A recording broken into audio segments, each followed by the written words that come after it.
You're listening to The Coffee Hour. I'm A.D. Bates. I'm Sarah Gulseth. It is Friday, January 17th. We made it. Happy birthday, sister. It's my sister's birthday. Happy birthday, Andy, sister. It's a good day. Good topics on deck. We are going to talk with Dr. Joel Oesch from Crosswise Institute. That's at Concordia University, Irvine. Excited to share about this really unique opportunity for students coming up during the summer. We got to meet Dr. Oesch when we were at the LCMS National Youth Gathering this past summer. And neat guy. Also, DC. Just I'm outnumbered again. Outnumbered. So we get to talk with him in just a moment. And in the second half, get to talk with Dr. Bernard Bull.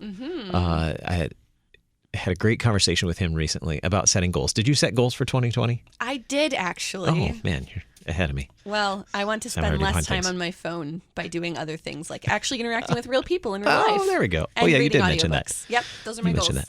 All right, so I had a chance to talk with him recently. I'll share that with you in the second half. Thanks to Concordia University, Wisconsin for supporting the Coffee Hour. Find out more about Concordia University, Wisconsin at cui.edu. Live uncommon. Joining us by phone, Dr. Joel Oesch, Director of the Graduate Programs in Theology at Christ College, Concordia University, Irvine, California, and also Executive Director of Crosswise Institute at Concordia University, Irvine, coming up this summer on June 21st through the 25th. Dr. Oesch, thanks for being our guest on the Coffee Hour. Yeah, thank you for having me. Delighted to be here. Tell us the story behind Crosswise Institute. How did this get started? I'm guessing it was an idea that became a reality. It was somewhat worked that way. The Lilly Endowment out of Indianapolis sent actually a notice to a variety of private Christian institutions saying, hey, we've got a lot of money and we'd like to give it to you. We want to start a network of universities who are building youth and culture, theological exploration, workshops, conferences, institutes, and we'd like you to be a part of it. Well, that ended up going to the president's desk. The president sent it down to the dean's desk, and the dean got a group of people together and said, hey, this is something that seems like Concordia would be perfectly fit for. Who's interested? And I happened to raise my hand a little bit higher than most, and so I got tagged ultimately as the person to go ahead and write a grant, see if that would be something that Lilly was interested in, and kind of deal with, kind of the internal workings, the infrastructure, as well as kind of the conceptual ways in which we could build such an institute here at Concordia. And so sure enough, we worked hard on the grant and ended up getting it. We ended up getting about $500,000, a little bit more than that, to go ahead and do a 5-year program in which we would bring together high school youth on our campus in order to talk specifically about issues of pressing culture, either present day or kind of looking into the future a little bit, those pressing matters that are going to be important for our society to have discussions about, and then applying our particular theological tradition to those discussions. And for us, we just thought that was a great opportunity to elevate the big questions of the liberal arts and to talk about matters that really matter, if you will, and also give us an opportunity to connect theology with issues of science, technology, education, math, STEM issues. We felt that we were positioned well to do it, and we've been delighted to have just a successful event emerge out of that initial planning. That sounds. I want to go back to high school so I can go to this. It sounds so. Oh, it's a good time. It's been such a joy because there's so many of these students that know that these big cultural issues are out there, and they're trying to find a place that respects the conversation, knows that that is a difficult conversation to have, and yet they're allowed to have big questions. They're allowed to even share a little bit of their uncertainty about how Christianity might, in fact, speak to such issues. Well, we don't shy away from those difficult things. We want that. We want them to say, hey, here's a place amongst my peers and professors who have walked this walk where I can very openly and honestly to say, how does my Lutheran faith or how's my Christian faith, and they're not all Lutherans who come, how's my Christian faith really speak to what it means to be a citizen in this world? What is the impact then on these students who are able to bring these questions and to talk through these difficult topics in a theological realm? What is the impact on these students then as they go through this experience and then take that back with them to whatever their experiences are at home? Sure. There's all sorts of ways I could answer that. On kind of a smaller level, they're learning skills about how to engage in conversation. So the goal of Crosswise was never to be, you come, we give you the answer, we tell you how to think, go back, and God bless. That doesn't work anymore. That ship has sailed. We're not into party lines. What we are into is saying, hey, how can we develop a framework of thinking, critical thinking, biblical thinking, that allows us to be nimble, allows us to be empathetic, caring for the culture that's around us, but also bring to the table very clear directives from Scripture where I can say, okay, this is what it means to be a Christian in my field, whether I'm studying to be a future biologist or studying to be a future businessman or studying to be a future theologian. So on the small level, they go back learning those skills. Okay, conversation works. Conversation does build empathy. Conversation does build understanding. I can do that even with people I don't necessarily agree with. It's almost, if you will, an antidote to the Twitter rage that we see every day, and most of us get very frustrated with that. But on the bigger scale, I had a student come up to me after one, actually the very first Crosswise, and I asked him, hey, how'd it go for you this week? It was on the Friday. It was at the end. He said, I don't know quite how to put it into words. He just kind of looked pensively at me. He says, I don't know how to structure it, but I would say it wasn't just good. It was something that was more life-changing. I can't go back to just having other people answer for me anymore. I can't go back to just having, and the way he kind of described it was, I can't outsource my thinking.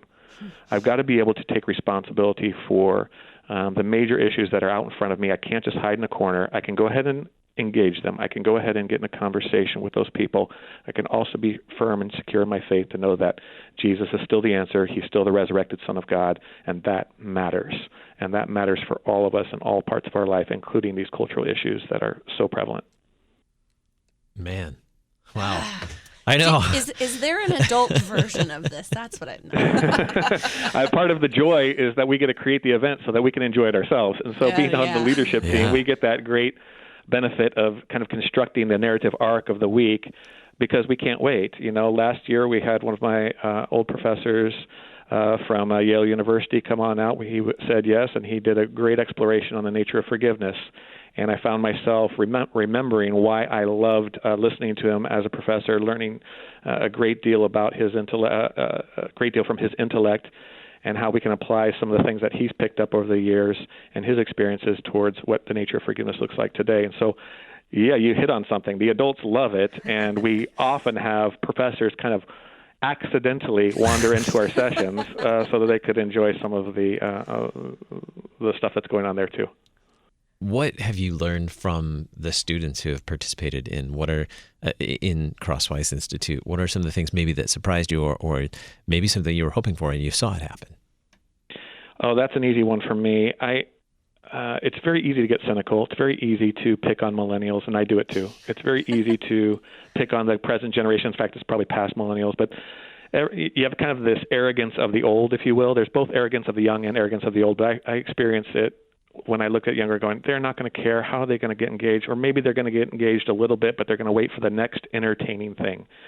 What we do at Crosswise is most certainly not designed to entertain you. We have them in all sorts of sessions. It is hard intellectual labor that they do. It's hard conversational labor that they do. But one of the great joys was after a session, right at the very beginning, when we first started this project, we asked the students to keep notes. And during the session, as the speaker was speaking, I looked over to the side and I saw 40 kids just scribbling down notes and questions. And so when question and answer time came, we didn't know if there'd be any deep or insightful questions to contribute to the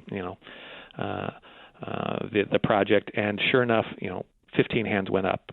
And these questions were of high caliber. And so to see them engaged in something beyond entertainment, but towards their betterment, not only did they absorb the information, but they wanted to speak back at the professor and say, well, wait a second, you're making an assumption here, or can you explain this further?